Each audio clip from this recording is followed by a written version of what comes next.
Perang Salib adalah sebutan bagi pertempuran antara agama-agama di Eropa dan Asia Barat sejak abad ke-11 hingga ke-17 Masehi. Tak hanya bertujuan untuk berebut Yerusalem, tetapi dianggap juga sebagai perang suci antara dua agama besar, yaitu Islam dan Kristen. Bagaimana jalannya peperangan yang terkenal sepanjang abad pertengahan ini dari periode pertama hingga terakhirnya? Simak uraian lengkapnya berikut.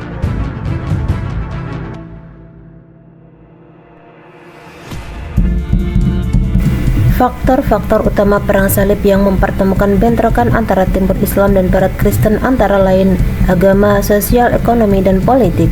Semenjak Bani Saljuk dari Turki memperoleh Yerusalem dan mengalahkan Diogenes Kaisar Yunani pada 1071, konfrontasi panjang peperangan ini pun dimulai.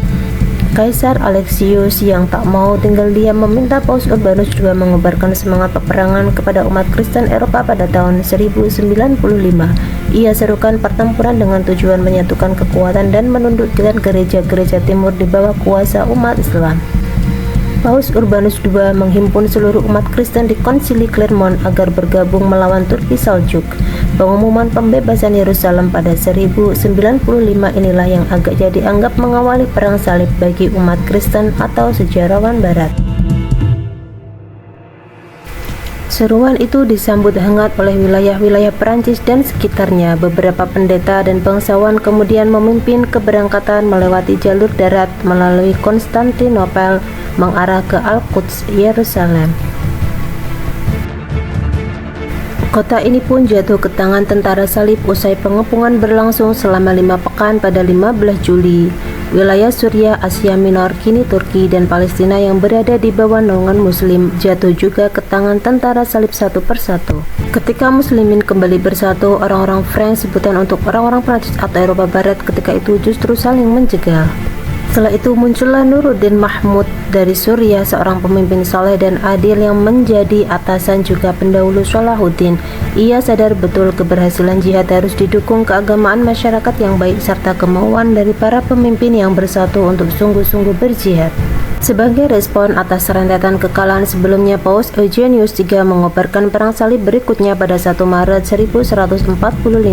Episode kedua dari Perang Salib ini memperoleh dukungan dari berbagai pengkhotbah termasuk Bernardus dari Clairvaux yang terkenal.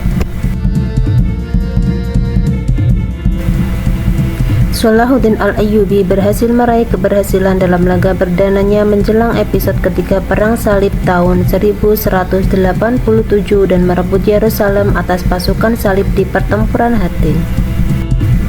Seruan episode ketiga pun digaungkan oleh Paus Gregorius VIII yang bagai dayung bersambut dengan Raja Richard I the Leonid dari Inggris, Raja Philip II dari Perancis, serta Kaisar Romawi Suci Frederick I. Memang mulanya barisan tentara ini sukses mengalahkan Muslimin di dekat Arsuf hingga mendekati Yerusalem, namun mereka menemui persoalan dengan ketersediaan makanan dan air yang tak memadai dan menutup Perang Salib ketiga dengan kegagalan. Maksud Paus Ignatius III memulai Perang Salib keempat pada 1202 adalah keinginannya menginvasi Tanah Suci lewat Mesir. Perang ini juga ditunggangi oleh kepentingan politik Don Enrico dari Venesia yang berambisi meluaskan kekuasaan sekaligus membebaskan diri dari Bizantium. Kendati tentara salib menandatangani kontrak dengannya, mereka tak sanggup membayar armada dan ketentuan-ketentuannya. Dan dolar lalu hanya meminta mereka agar mengalihkan bentrokan Perang Salib ke Bizantium dengan jaminan awal berupa kota Zara. Perang Salib keempat ditutup dengan pembagian Bizantium ke dalam dua bagian besar. Gereja lagi-lagi mengupayakan jalan Perang Salib dengan berbagai khotbah, prosesi, dan doa. Gelombang pertama 1217 adalah perebutan Yerusalem oleh gabungan pasukan dari Hongaria, Austria, dan pasukan Pangeran Antakya dan Raja Yerusalem. Sedangkan gelombang kedua adalah keberhasilan pasukan Perang Salib usai pengepungan di Media di Mesir pada 1219. Keberhasilan ini ternodai oleh kebodohan mereka sendiri yang melanjutkan serangan ke Kairo atas desakan Pelagius, legatus kepausan.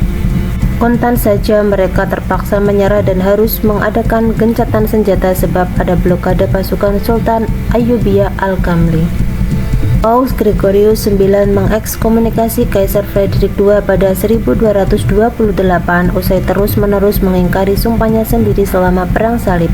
Sementara itu, Al-Kamil memberikan Bethlehem, Nazaret, dan Yerusalem pada tentara salib untuk 10 tahun berikutnya. Setelah kekalahan pada bulan November di Gaza, Thibaut lalu melakukan pengaturan 2 perjanjian dengan kaum Ayyubiyah, satu dari Damaskus dan satunya lagi dari Mesir. Templar pada gilirannya mewakili kepentingan kepausan yang memicu konfrontasi dengan Mesir pada 1243, maka pasukan Khwarizm yang menghadap Al-Adil, anak Al-Kamil, menyerbu Yerusalem pada tahun berikutnya.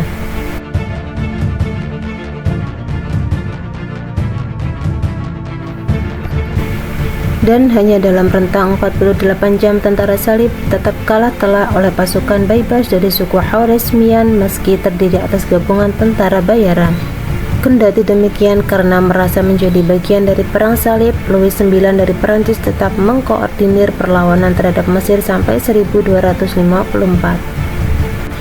Pada kesempatan selanjutnya, Louis IX mengkoordinasi Perang Salib ke-8 pada 1270 melalui pelayaran dari Auguste Mortes sebagai bantuan untuk negara-negara tentara salib yang masih tersisa. Tetapi karena ada pengalihan perang ke Tunis, Louis menghabiskan 2 bulan dari akhir sisa usianya sebelum mati di tempat itu. Dari sinilah pemecahan peperangan dilakukan menjadi Perang Salib ke-8 dan ke-9. Ujung terakhir dari sejarah panjang Perang Salib ini adalah Kristen yang telah kehilangan kekuasaannya atas Suriah walau masih diizinkan hidup damai di sana.